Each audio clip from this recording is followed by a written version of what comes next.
bonsoir. Le tout-puissant Mazembe vient de perdre face à Raja de Casablanca, 2 buts à 0 pour le quart de finale aller de la Ligue des Champions.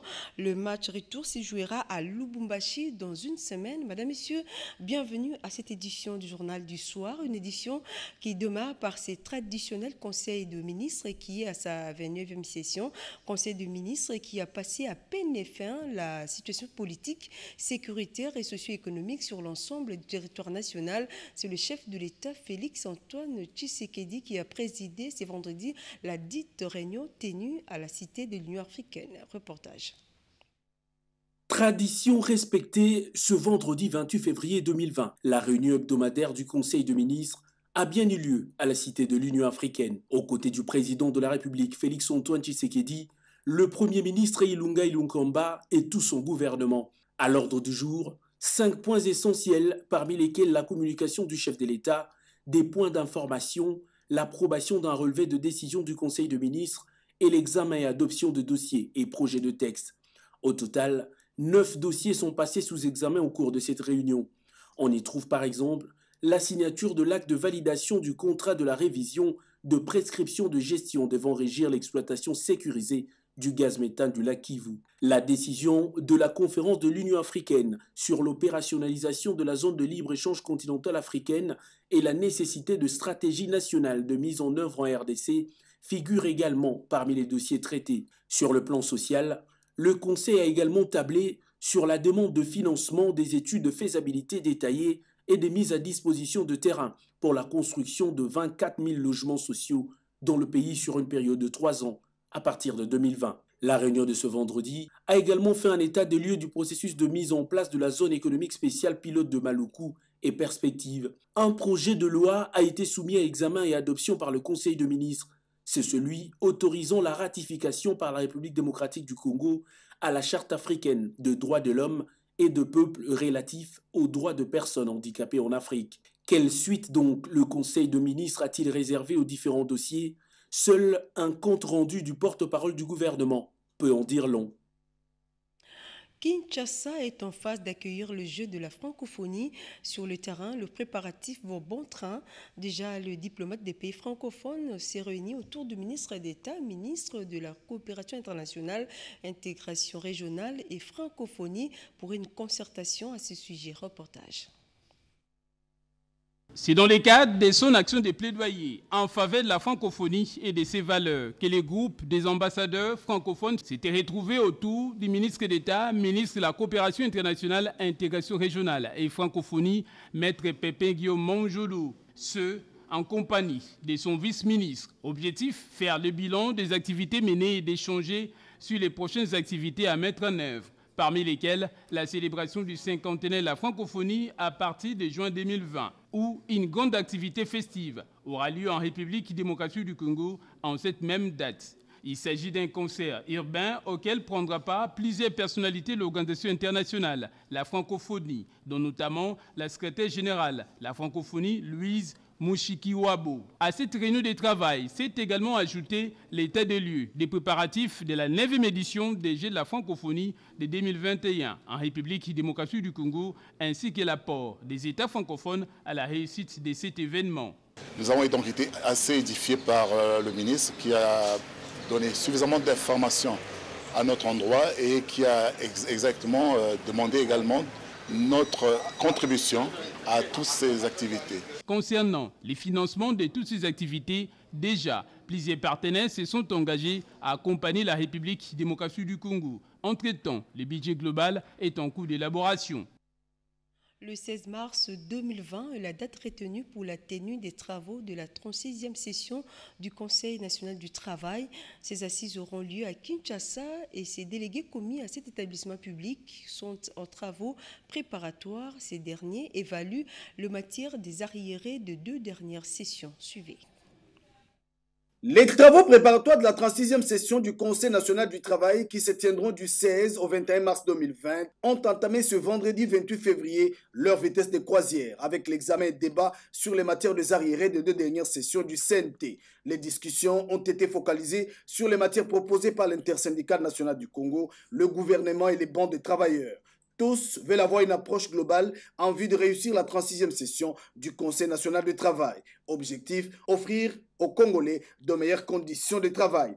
Angélique Inzoum, qui dirige avec dextérité ces travaux préparatoires, a précisé au nom de la ministre d'État, ministre de l'Emploi, Travail et Prévoyance sociale, Dr Néné Louankoulou, le principe sacro-saint du CNT fondé sur les consensus et non sur les dictats de qui que ce soit. Avant de se rendre au Conseil de ministres de ce vendredi, la patronne de l'emploi a reçu des mains propres de l'artiste musicien JC Hero le prix de meilleur artiste remporté à Kolwezi après le concours des 4 provinces, à savoir Lualaba, Tanganyika, Okatanga et Olomami. JC Hero a dédié ses prix au président de la République, Félix Antoine Tshisekedi Tshilombo, pour la promotion de la culture et à l'autorité morale du Front commun pour le Congo, Joseph Kabila Kabange, grand notable de l'espace Katangé. Les soucis de l'artiste du Olomami, c'est de rivaliser avec le grand du monde musical sur la scène africaine internationale, comme c'est le cas actuellement avec Innocent Baloumé.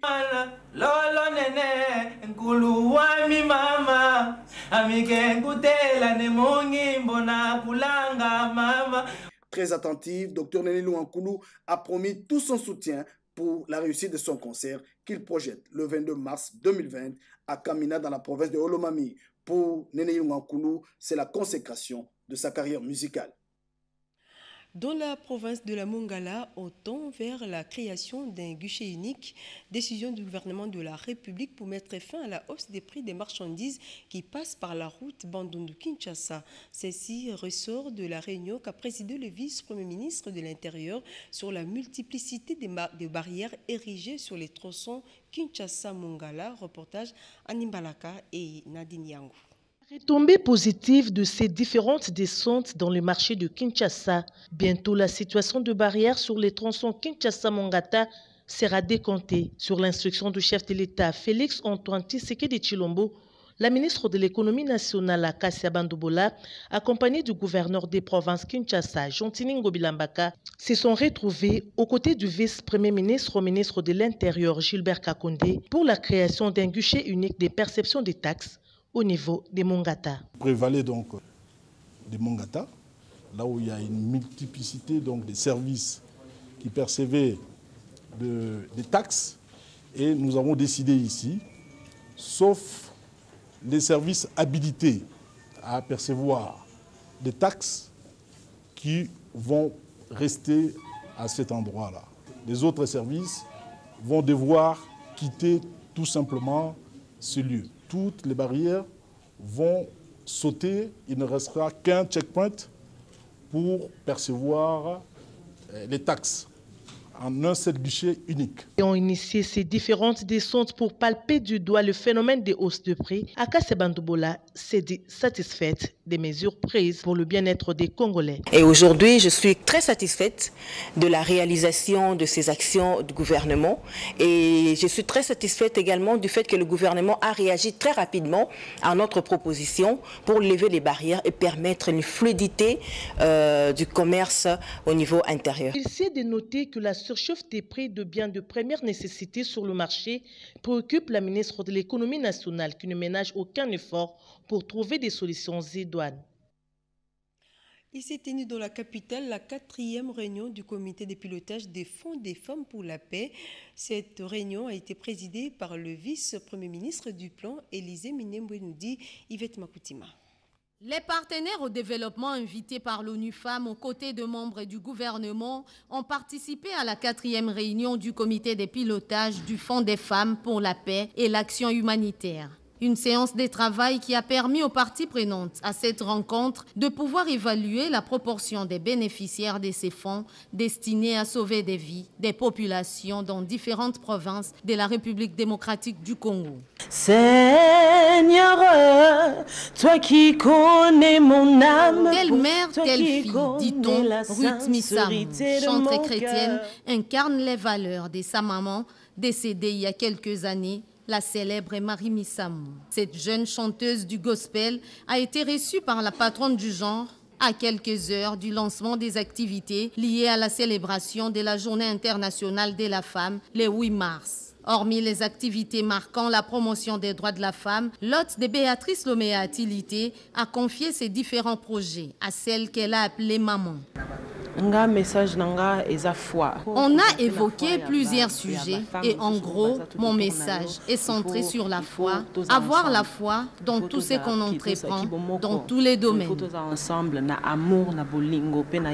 Pour sa carrière musicale et projets qui sont au stade initial, Ruth Misamou a reçu des sages conseils auprès de la ministre d'État pour répondre aux critères des femmes vertueuses.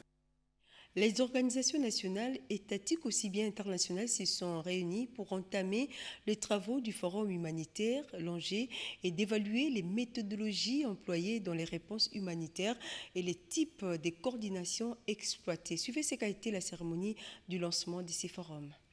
Devant plusieurs membres du gouvernement, Élisée Mounemboué, vice-première ministre, ministre du Plan, a au nom du Premier ministre lancé les travaux du plan de réponse humanitaire pour l'année 2020. Le coordonnateur humanitaire de la République démocratique du Congo a dans son discours souligné que pour l'année 2020, 15,6 millions de la population ont besoin d'une assistance humanitaire. Le plan de réponse 2020 cible 8,1 millions de personnes. Il faudra donc tout mettre en œuvre pour mobiliser une somme d'1,82 milliard de dollars américains. Il ressort de nos évaluations conjointes que 15,6 millions de personnes ont besoin d'assistance humanitaire cette année. Le plan de réponse humanitaire 2020 cible 8,1 millions de personnes afin de pouvoir leur apporter cette assistance vitale. À cette fin, 1,82 milliard de dollars américains sont nécessaires et devront être mobilisés. Pour sa part, le ministre des Actions humanitaires et Solidarité nationale, Steve Mbikaï, a annoncé pour le mois prochain le début de la caravane humanitaire. Il s'agit pour notre gouvernement d'apporter des réponses à des crises humanitaires qui secouent encore le pays afin d'aboutir au renforcement de la résilience des communautés affectées et à la réinsertion des populations sinistrées.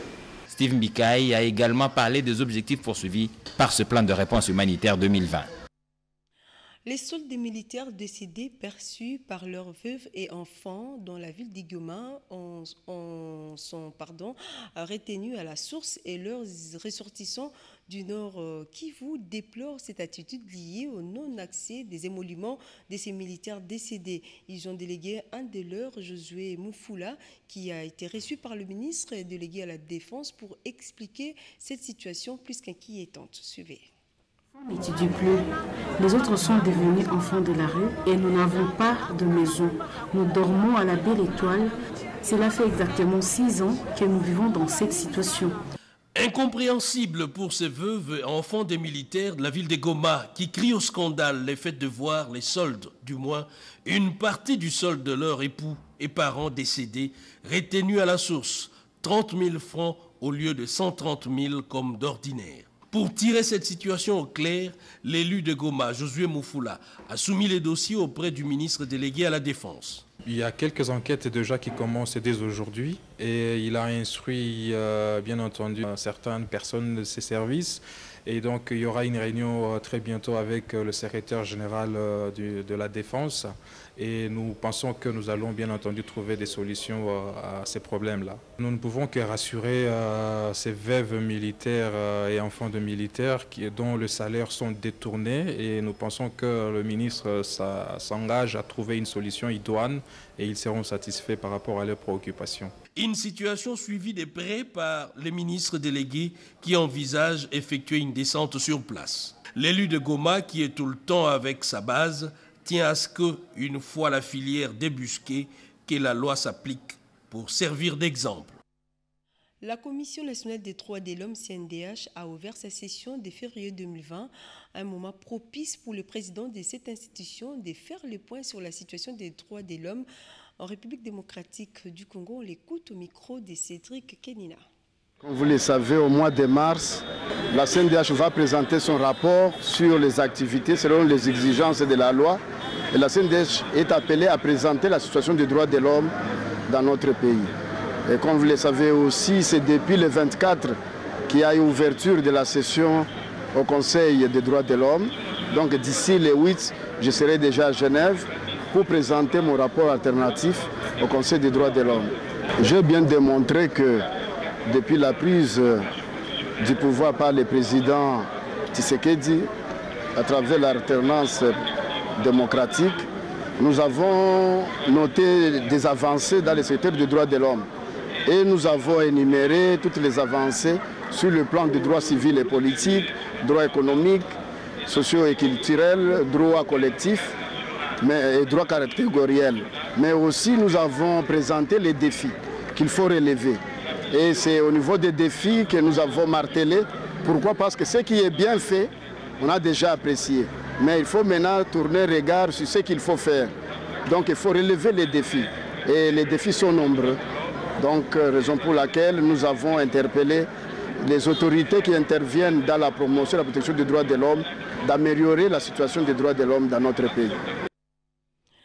Une bonne nouvelle dans le secteur de la santé avec l'implantation d'un premier centre de radiothérapie en République démocratique du Congo pour les traitements du cancer, une méthode moins agressive dans les processus de l'élimination et de la propagation des cellules cancéreuses. Ces centres de radiothérapie se trouvent au sein du centre Nganda, nous informe Souzungoy dans son reportage. C'est une grande première pour la RDC dans le traitement des cancers. La radiothérapie, une méthode de traitement utilisant des radiations pour détruire des cellules cancéreuses en bloquant leur capacité de se multiplier. Au centre hospitalier Nganda, où est situé le centre de radiothérapie, des malades ont eu le privilège d'être sélectionnés pour la première mise en service de ces machines de technologie de dernier cri. Le traitement va durer plus ou moins 2 mois et chaque séance ne prendra que 10 minutes.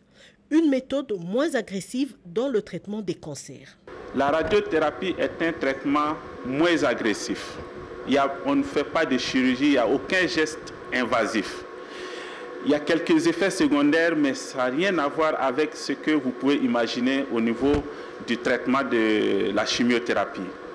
Donc, le malade sous la table, il ne sent pas et il ne voit pas les rayons. Pour la Ligue nationale contre les cancers, c'est une avancée pour la RDC dans le traitement de cette pandémie. Que la radiothérapie démarre aujourd'hui, c'est vraiment un soulagement personnel. Également un soulagement parce que je suis actuellement le président en exercice de la Ligue nationale contre les cancers et que cette ligue a pour mission de réunir tout ce qu'il y a comme moyen pour combattre les cancers. Donc de la sensibilisation jusqu'à l'accompagnement, en passant bien entendu par les traitements. Après sa première séance de radiothérapie, une malade atteinte du cancer de col de l'utérus ne cache pas sa satisfaction.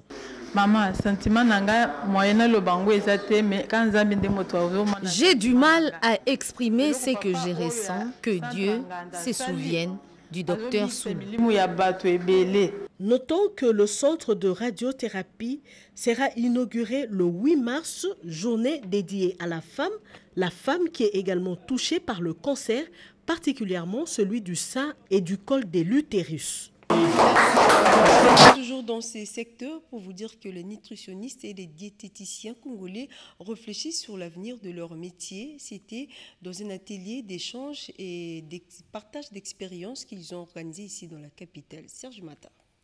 La malnutrition par carence nutritionnelle constitue un problème dominant dans la région africaine. Cette rencontre ouverte à tous se propose de mettre en œuvre les dialogues des acteurs de l'aide alimentaire et la recherche sur la sécurité alimentaire et nutritionnelle en République démocratique du Congo. À cette séance, les participants ont pris le ferme engagement de consolider les acquis des métiers et de promouvoir davantage la nutrition. Cette détermination a conduit à l'installation du comité national et provincial des professionnels de santé œuvrant dans les secteurs de la nutrition et de la diététique en République démocratique du Congo, avec comme mission reçue entre autres l'information et l'éducation du public en matière de sécurité alimentaire et nutritionnelle, ainsi que la dénonciation des abus dans l'emploi des titres des nutritionnistes et des diététiciens. Question de défendre la profession, vulgariser et promouvoir la nutrition et diététique en République démocratique du Congo. Plusieurs allocutions ont marqué cette cérémonie. Celui qui honore la nutrition honore la vie humaine. Nous appelons tous les nutritionnistes à s'impliquer à la question de la nutrition afin de trouver la solutions dans la lutte contre la malnutrition. Les nutritionnistes s'occupent de la santé nutritionnelle de la population. Il n'y a pas de santé sans bonne nutrition. Il n'y a pas de santé sans une alimentation saine, préparée de manière hygiénique, présentée de manière correcte. Les présents ateliers visaient à faire les suivis et évaluer les efforts consentis dans la mise en œuvre des projets de nutrition en République démocratique du Congo avec un focus sur la rédavabilité envers les personnes infectées. Autre chose à présent, des investisseurs étrangers sont disposés à investir dans le secteur des hydrocarbures. L'un envisage construire une raffinerie à Mwanda au Congo central et l'autre dans la construction des pipelines.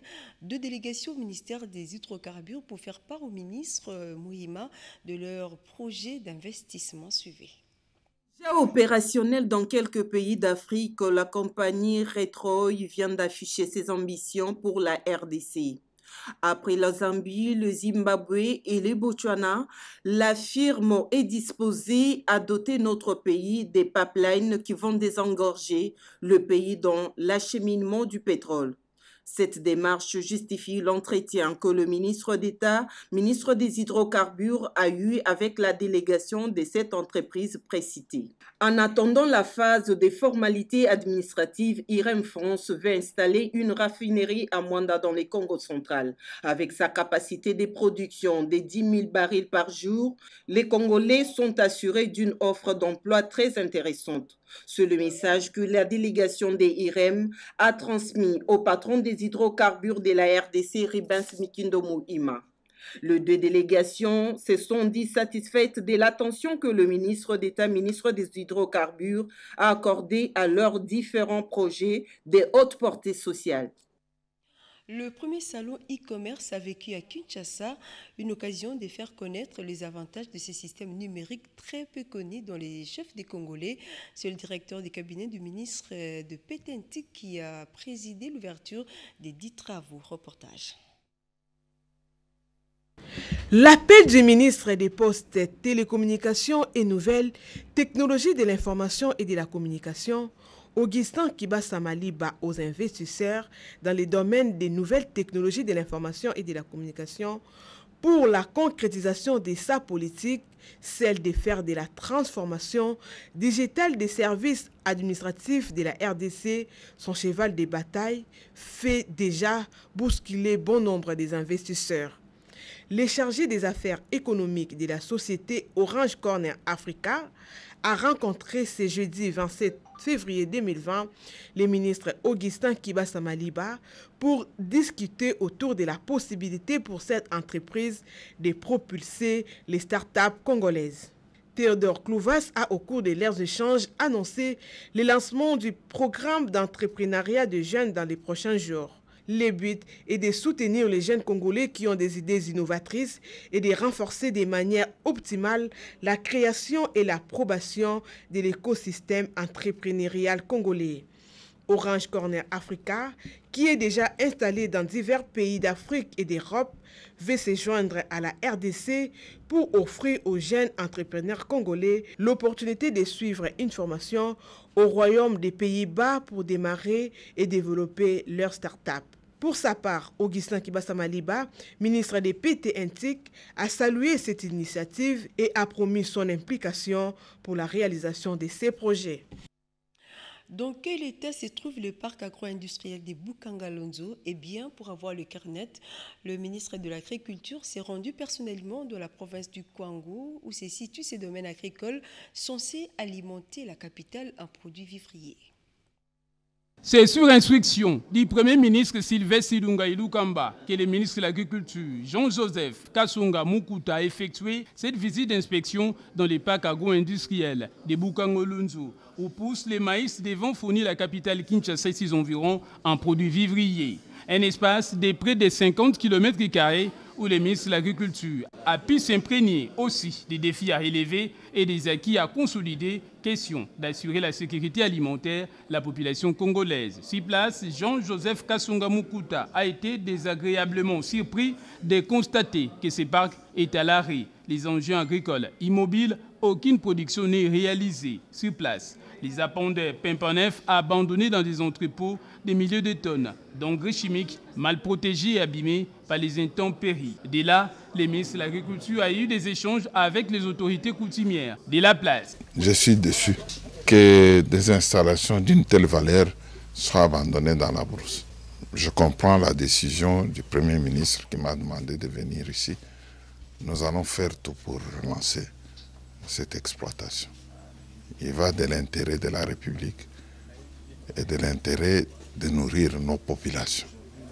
C'est un investissement qu'il faut protéger. Il y a le problème de tout le personnel qui est ici, qui est impayé. Nous allons essayer, en relançant, de permettre à ceux qu'ils mènent une vie convenable. Rappelons-le que le parc agro-industriel de Bukangolunzu a pris corps dans la province de Kouangou en 2014, et ce, dans le cadre du partenariat public-privé entre le gouvernement et la société sud-africaine agricole pour lutter contre la pauvreté. La Chambre de commerce RDC Maroc a vu le jour ce jeudi 27 février 2020. La création de cette structure permettra d'accélérer la coopération gagnant-gagnant RDC Maroc. La cérémonie du lancement a eu lieu en présence du ministre du Commerce extérieur, Jean-Lucien Boussa. Suivez. Roméo Golf dans la commune de la Gombe qu'a eu lieu ce jeudi 27 février 2020 la création de la Chambre de commerce et de l'industrie maroco-congolaise. Plusieurs autorités et membres du gouvernement ont pris part à cette grande cérémonie riche en couleurs. Pour le ministre Jean-Lucien Mboussa, ministre d'État du commerce extérieur, cette structure est rassurée du soutien du gouvernement congolais et de son ministère. Occasion de reconnaître les défis que ces deux pays doivent relever. Il s'agit du Royaume des Maroc et la République démocratique du Congo pour le bien-être de leur peuple. En plus, cette chambre de commerce sera butée à la question relative aux taxes illégales. L'ambassadeur marocain en République démocratique du Congo, Rachid Agassim, nous fait le résumé de cette cérémonie. C'est une très bonne initiative. Tout le monde s'en réjouit parce que c'est la première chambre d'un pays africain avec la RDC et la troisième chambre étrangère en RDC, à côté de celle de la Belgique et de la France. Donc c'est une très bonne initiative qui va être le moteur pratique et pragmatique qui va pousser de l'avant la coopération bilatérale entre nos deux pays, la RDC et le Royaume du Maroc. Entre-temps, le président de la Chambre du commerce et industrie congolaise, M. Yale Seti, a salué la détermination de ces deux États pour la mise sur pied de cette Chambre de commerce. La République démocratique du Congo est le premier pays de l'Afrique à avoir créé cette structure. Cette approche va consolider et accélérer la coopération sud-sud, une matérialisation de la vision du roi Mohamed VI. La fondation allemande Konrad Adenauer a organisé un débat autour des questions liées à la communication politique en République démocratique du Congo. Parmi les intervenants, Freddy Mulumba, directeur général adjoint de la RTNC. Suivez. C'est un constat pour le moins amer que dressent tous les intervenants à propos de la communication politique dans les médias et réseaux sociaux en République démocratique du Congo. On y remarque des propos discourtois entre acteurs politiques sur des plateaux de télévision, des injures ouvertes sur les réseaux sociaux favorisés par le boom numérique de ce 21e siècle. La fondation allemande Konrad Adenauer, qui innove en organisant cette réflexion, tire la sonnette d'alarme. Elle craint que cette violence verbale vire à terme à la violence physique. L'ambassadeur de l'Union européenne en République démocratique du Congo, Jean-Marc Châtaignier, relève l'importance de la communication politique dans le domaine de la diplomatie et de la recherche de la paix. Freddy Mulumba, DGA de la RTNC, déplore le manque de professionnalisme dans l'exercice du métier d'informer et encourage la tenue des débats scientifiques et intellectuels. Tina Salama, la vice-porte-parole du président Félix Tshisekedi, met l'accent sur l'image sombre qu'offrent les réseaux sociaux et évoque les possibilités de réguler ce secteur grâce au projet numérique du chef de l'État. Enfin, Godempoy, président de l'Assemblée provinciale de Kinshasa, invite la classe politique à modérer son langage afin d'éviter le pire. Nous devons également rationaliser l'utilisation des réseaux sociaux parce que ça alimente la désinformation et comme ça commence maintenant à avoir de l'incidence sur la violence verbale, Nous devons faire très attention. Konrad Adenauer entend étendre le débat dans les assemblées à institutions congolaises en vue d'une nouvelle approche dans la communication politique. L'avenue Mongala fermée à la circulation pour des travaux de réhabilitation vient d'être remise aux usagers de ce coin de la commune de la Gombe. Ces travaux ont été financés par le gouvernement provincial de Kinshasa. Le gouverneur de la ville-province de Kinshasa a procédé à la réouverture de cette avenue large de 8 mètres, nous dit Lisette Mujinga. Le gouverneur de la ville-province Kinshasa, Jean-Teningo Bilambaka, a exprimé sa détermination d'améliorer le vécu quotidien des Kinois en leur offrant des routes belles et propres. C'est dans ce sens qu'il a appelé à l'effort collectif, surtout dans l'entretien de la voirie urbaine.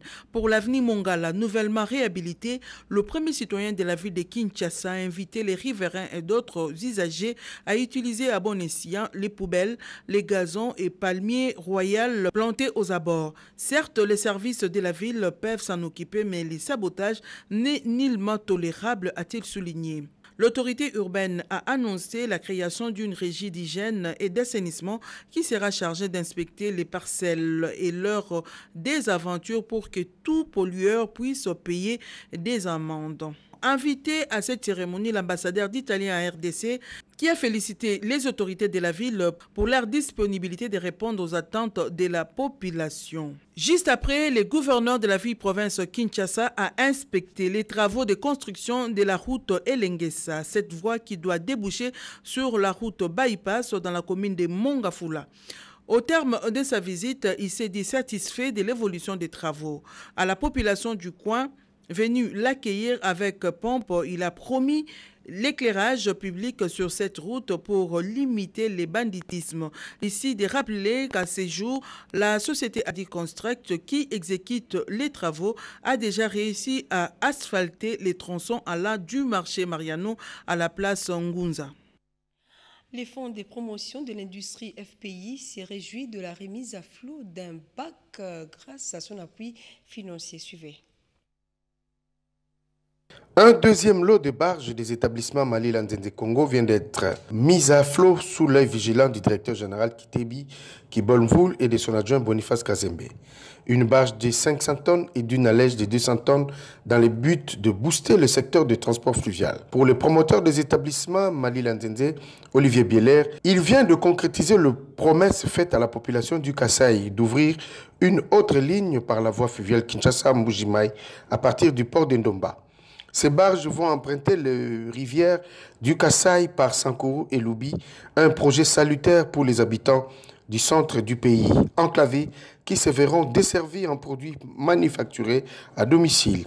Et en retour, d'autres produits seront acheminés à Kinshasa, notamment le riz, le maïs, l'huile de palme. L'objectif, c'est d'abord d'approvisionner Mbujimaï.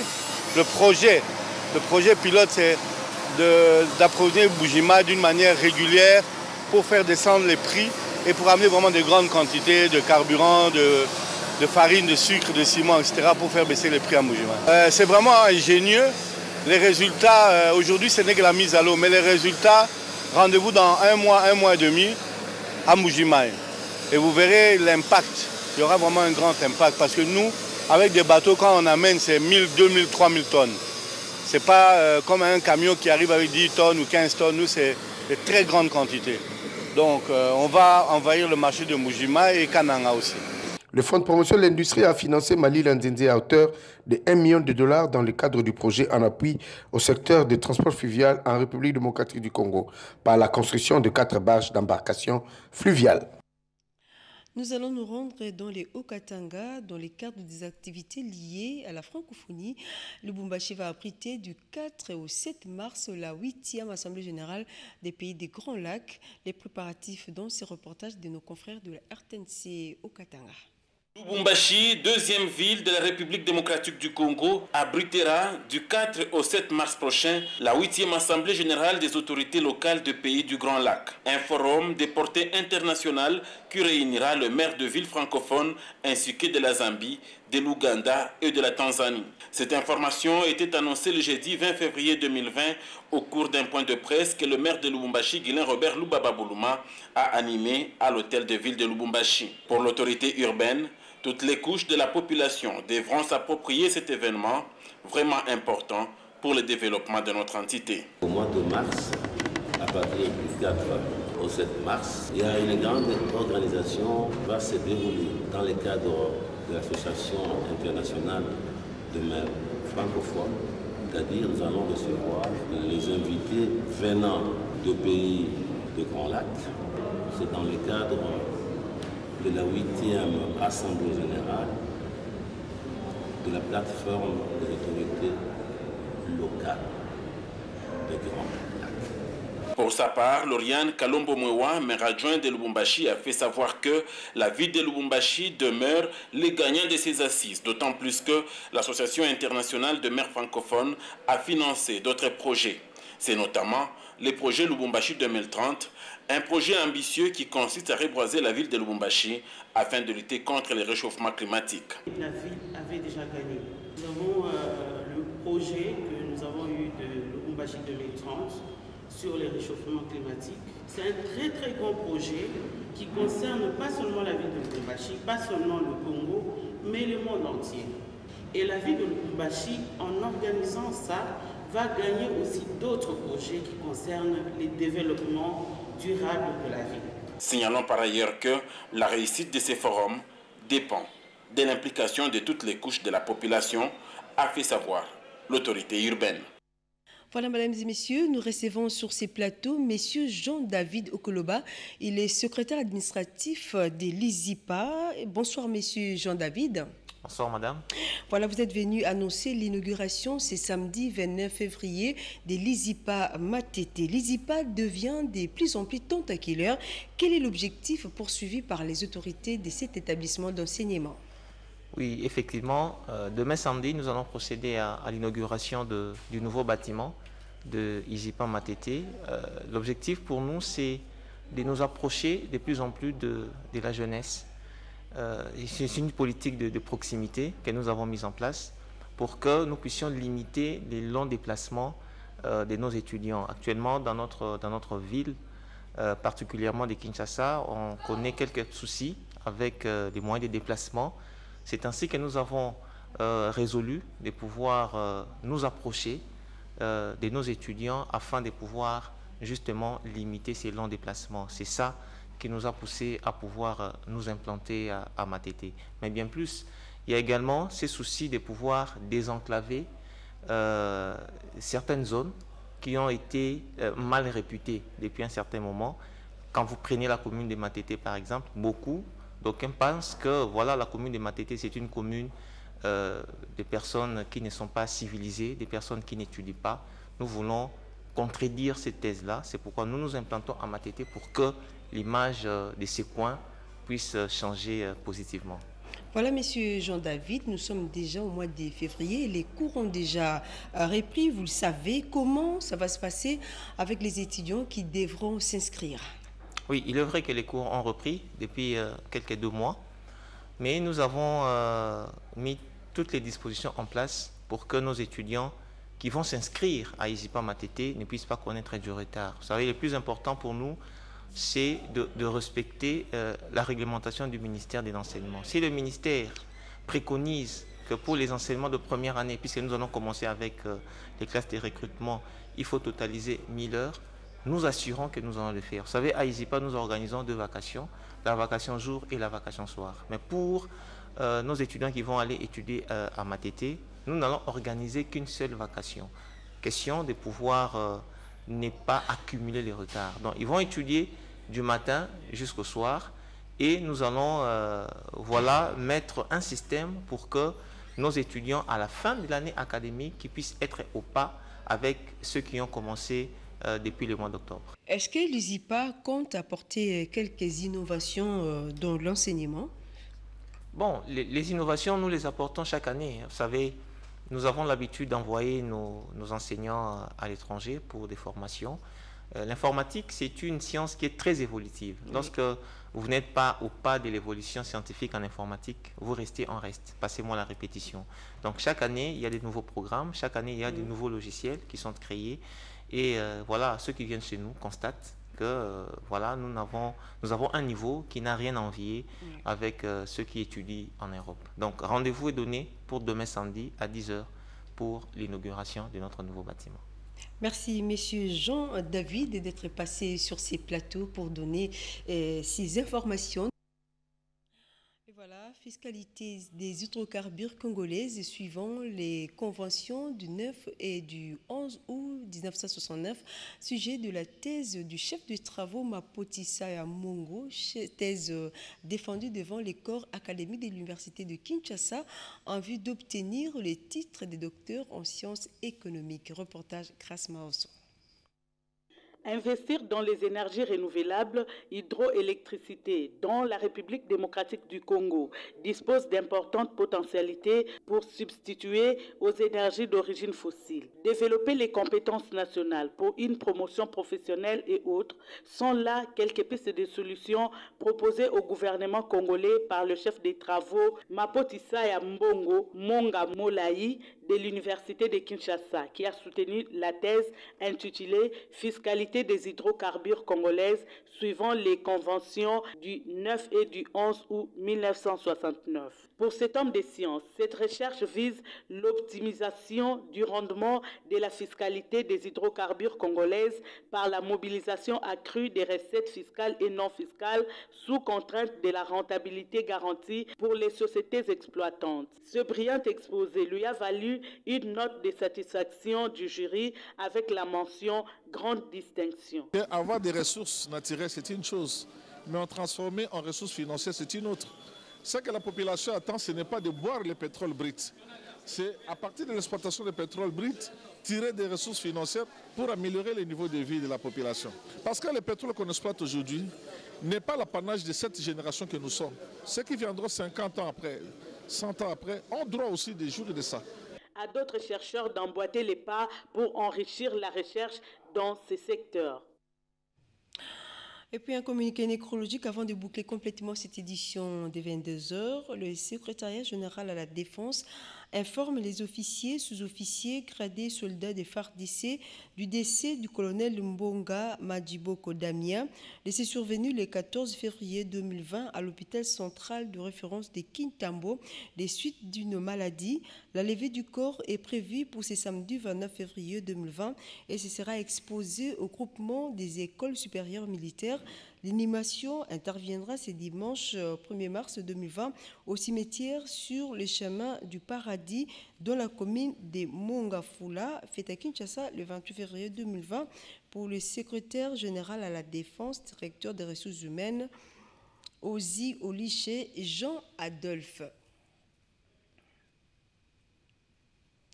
C'est ici que prend fin cette édition du journal télévisé. Merci de votre sympathique attention, particulièrement à vous. Merci qui nous suivez, vous qui nous suivez à Paris, en France, au département Essonne, aux Ulysses. L'actualité, c'est aussi sur notre site www.rtnc.cd. Prochain rendez-vous pour vous informer sur nos antennes, c'est tout à l'heure à minuit avec Sandra Nyangui. Je vous retrouve très prochainement.